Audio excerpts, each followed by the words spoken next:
తాకట్లో ఉన్న మీ బంగారాన్ని విడిపించి ఆ రోజు ఆన్లైన్ రేటుకి కొంటాం. Sharma gold company.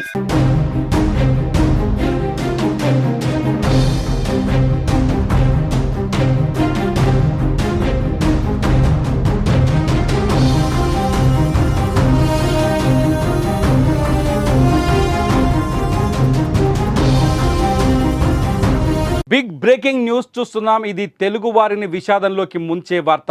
పాకిస్తాన్ కాల్పుల్లో తెలుగు జవాన్ వీర మరణం పొందాడు. పాక్ కాల్పులను ధైర్యంతో ఎదుర్కొనే క్రమంలో దేశం కోసం ప్రాణాలర్పించాడు.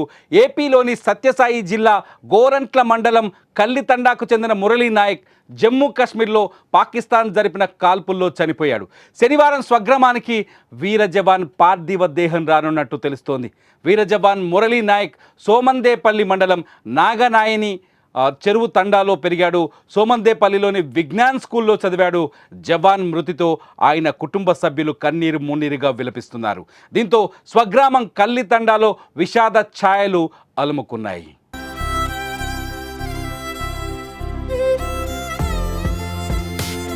పహల్గాం దాడి తర్వాత పాక్ కాల్పులు సరిహద్దుల్లో కాల్పులు జరుపుతోంది పాకిస్తాన్. ఆపరేషన్ సింధూర్ అనంతరం ఈ కాల్పులు మరింత తీవ్రతరం చేసింది. సరిహద్దు రాష్ట్రాలపై పాకిస్తాన్ సైన్యం దాడులు చేస్తోంది. దీన్ని భారత సైన్యం ధీటుగా తిప్పికొడుతోంది. ఈ యుద్ధంలో ఇప్పటికే పలువురు సైనికులతో పాటు సామాన్యులు కూడా మరణించారు. వారిలో తెలుగు జవాన్ మురళీ నాయక్ కూడా ఉన్నాడని తేలింది.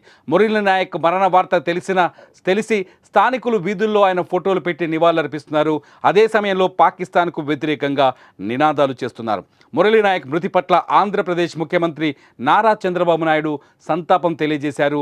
దేశ రక్షణలో శ్రీ సత్యసాయి జిల్లా పెనుగొండ శాసనసభ నియోజకవర్గం గోరంట్ల మండలానికి చెందిన మురళీ నాయక్ అనే సైనికుడు ప్రాణాలు కోల్పోవడం విషాదకరమన్నారు ముఖ్యమంత్రి చంద్రబాబు నాయుడు. దేశం కోసం ప్రాణాలర్పించిన అమరవీరుడు మురళీ నాయక్ ఆయన నివాళులర్పించారు. ఆయన కుటుంబ సభ్యులకు ప్రగాఢ సానుభూతిని తెలియజేస్తున్నానంటూ చంద్రబాబు నాయుడు ట్వీట్ చేశారు.